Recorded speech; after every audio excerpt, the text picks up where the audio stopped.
រសៀលថ្ងៃសៅរ៍11កើតខែកដឹកឆ្នាំម្សាញ់សប្តាហ៍ស័កពុទ្ធសករាជ2569ត្រូវនឹងថ្ងៃទី1ខែវិច្ឆិកាឆ្នាំ2025ឯកឧត្តមឆៃរតិសែនរដ្ឋមន្ត្រីក្រសួងអភិវឌ្ឍជនបទអនុប្រធានទី1ក្រុមការងាររាជរដ្ឋាភិបាលចុះមូលដ្ឋានខេត្តកំពង់ឆ្នាំងនិងជាប្រធានក្រុមការងាររាជរដ្ឋាភិបាលចុះមូលដ្ឋានស្រុកសាមគ្គីមានជ័យនិងស្រុកទឹកផុសនិងលោកជំទាវដោយមានការចូលរួមពីសំណាក់ឯកឧត្តមលោកជំទាវថ្នាក់ដឹកនាំនិងមន្ត្រីរាជការគ្រប់លំដាប់ថ្នាក់នៃក្រសួងអភិវឌ្ឍជនបទព្រមទាំងពុទ្ធបរិស័ទជិតឆ្ងាយបានអញ្ជើញប្រពៃពិធីក្រុងពាលីធ្វើបទនមស្ការព្រះរតនត្រ័យសមាទានសិលព្រមទាំងនិមន្តព្រះសង្ឃចម្រើនព្រះបរិត្តនិងសម្ដែងធម្មទេសនាក្នុងពិធីបុណ្យកឋិនទានមហាសាមគ្គីនៅវត្តក្បាលកោះហៅវត្តបឹងស្ថិតនៅក្នុងភូមិបឹងលៀចឃុំសេដ្ឋីស្រុកសាមគ្គីមានជ័យខេត្តកំពង់ឆ្នាំងលុះវេលាព្រឹកថ្ងៃអាទិត្យ12កើតខែកដឹកឆ្នាំម្សាញ់សប្តាហ៍ស័កពុទ្ធសករាជ2569ត្រូវនៅថ្ងៃទី2ខែវិច្ឆិកាឆ្នាំ2025បន្ទាប់ពីបានជួបជុំពុទ្ធបរិស័ទទាំងជិតទាំងឆ្ងាយរួចហើយឯកឧត្តមរដ្ឋមន្ត្រីនិងលោកជំទាវថ្នាក់ដឹកនាំនិងពុទ្ធបរិស័ទទាំងអស់បានអញ្ជើញដង្ហែអង្គឋិនទានមហាសាមគ្គីចូលក្នុងពុទ្ធសីមាវត្តក្បាលកោះ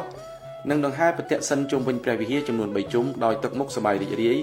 និងជ្រះថ្លាជាមួយបុណ្យកុសលដែលពួកគាត់កំពុងសាងនិងបានធ្វើបទនមស្ការសមាទានសិលព្រមទាំងបានវេអង្គឋិនទានមហាសាមគ្គីប្រគេនព្រះសង្ឃដែលគង់ចាំព្រះវស្សាអស់ត្រីមាសជាកិច្ចបញ្ចប់នៃអង្គឋិនទាន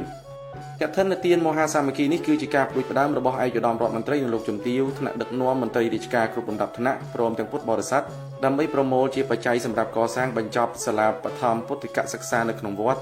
ដែលត្រូវបានសាងសង់មានបណ្ដោយ40ម៉ែត្រទទឹង9ម៉ែត្រមានចំនួន5បន្ទប់អគារពុទ្ធិកបឋមសិក្សានេះនឹងចូលរួមចំណែកក្នុងការបណ្ដុះបណ្ដាលនិងអភិវឌ្ឍធនធានមនុស្សនៅក្នុងមូលដ្ឋានឲ្យកាន់តែប្រសើរទាំងផ្នែកពុទ្ធចក្រនិងអាណាចក្រផងដែរស្របតាមយុទ្ធសាស្ត្ររបស់រាជរដ្ឋាភិបាលក្រោមការដឹកនាំប្រកបដោយគតិបណ្ឌិតរបស់សម្ដេចមហាបវរធិបតីហ៊ុនម៉ាណែតនាយករដ្ឋមន្ត្រីនៃព្រះរាជាណាចក្រកម្ពុជាបន្តវេនដឹកនាំអភិវឌ្ឍប្រទេសពីសម្ដេចអគ្គមហាសេនាបតីតេជោហ៊ុនសែនបិតាសន្តិភាពនៃកម្ពុជាគួរជម្រាបជូនដែរថាបុណ្យកឋិនទានគឺជាបុណ្យដ៏ពិសេសមួយនៅក្នុងសាសនាព្រះពុទ្ធដែលមានសម្ដែងទុកក្នុងព្រះវិន័យ3ដកមហាវគ្គកឋិនខណ្ឌកៈ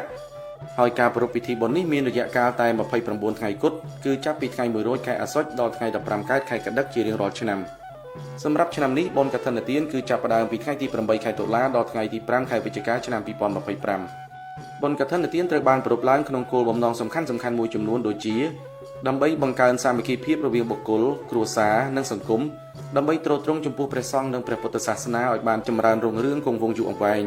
ដើម្បីបានថ្វាយឧបការៈទំនុកបម្រុងឧបត្ថម្ភព្រះភិក្ខុសាមណេរ